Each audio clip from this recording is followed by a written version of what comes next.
Hello friend, आप सभी को मेरा प्यार भरा नमस्ते और साथ ही उत्तराखंड स्थापना दिवस की ढेर सारी शुभकामनाएं। आज के दिन 9 नवंबर 2000 को हमारा उत्तराखंड उत्तर प्रदेश से अलग हुआ था। तो आप लोग सोशल मीडिया के माध्यम से देख ही सकते हो उत्तराखंड की आज भी क्या स्थिति है और कहाँ तक पहुँचा है, कितना आगे बढ़ा है और कितना पीछे रह गया है। और जहाँ तक है कि आप लोग जैसे देखते होंगे फेसबुक यूट्यूब के माध्यम से कि हमारा उत्तराखंड कितना पीछे रह गया है और जिस मकसद से हमारे उत्तराखंड वासियों ने जिस संघर्ष से उत्तराखंड को अलग करा था उसका कोई फ़ायदा तो ज़्यादा हुआ नहीं, क्योंकि हमारा उत्तराखंड आज भी वही है जहाँ पहले था। 24-25 साल पहले था, आज भी वही है। ना हमारे उत्तराखंड में शिक्षा की सुविधा अच्छी है, स्कूल हैं और ना स्वास्थ्य केंद्र हैं, ना लाइट की व्यवस्था है, ना पानी की व्यवस्था है। जहाँ स्वास्थ्य केंद्र हैं वहाँ डॉक्टर ही नहीं है, जहाँ स्कूल हैं वहाँ टीचर ही नहीं है। ना शिक्षा का स्तर बढ़ा, ना स्वास्थ्य का स्तर अच्छा हुआ और ना ही उतनी सुख सुविधाएँ मिली, क्योंकि हमारा उत्तराखंड जहाँ तब था शायद ही वही आज भी है।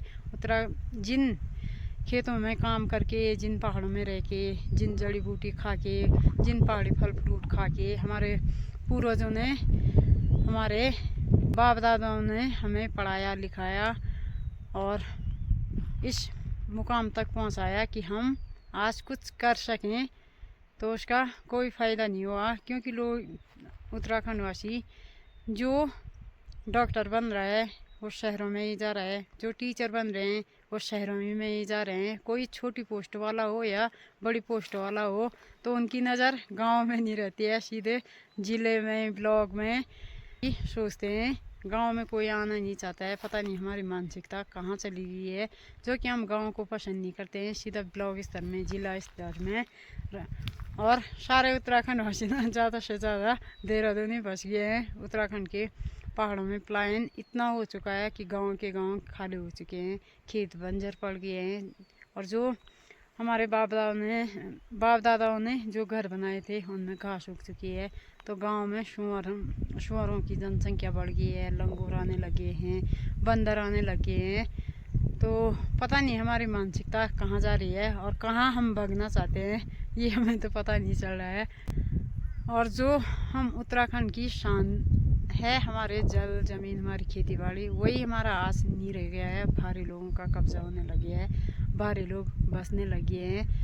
तो हमें जहाँ तक है कि उत्तराखंड भू कानून के लिए ज़्यादा से ज़्यादा संघर्ष करना चाहिए, तभी हमारा उत्तराखंड बच पाएगा।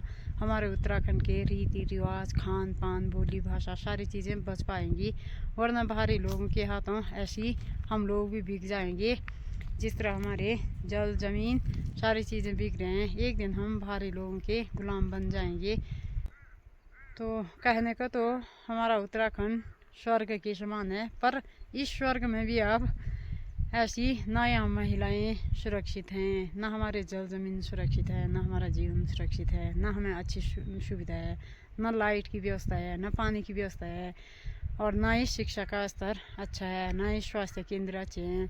आप लोग मीडिया वाले तो उतना दिखाते नहीं है, पर आप लोग यूट्यूब फेसबुक के माध्यम से देखते होंगे कई गाँव में बिजली नहीं है और कई गांव में पानी के लिए लोग कितने दूर दूर तक जाते हैं। कई गांव में रोड नहीं है, कई गांव में बिना रोड होने के कारण जो प्रेग्नेंट लेडी होती है तो उसको कंधे में उठा उठा के 4-4, 5-5 किलोमीटर तक पैदल ले जाते हैं रोड तक। स्वास्थ्य केंद्र इतने दूर हैं कि जाना मुश्किल हो जाता है। हमें छोटे मोटे बुखार भी हो जाए तो हमें ऐसी झेलना पड़ता है। यही लगता है कि कौन जाए इतना दूर, अपने घरों की समस्या होती है।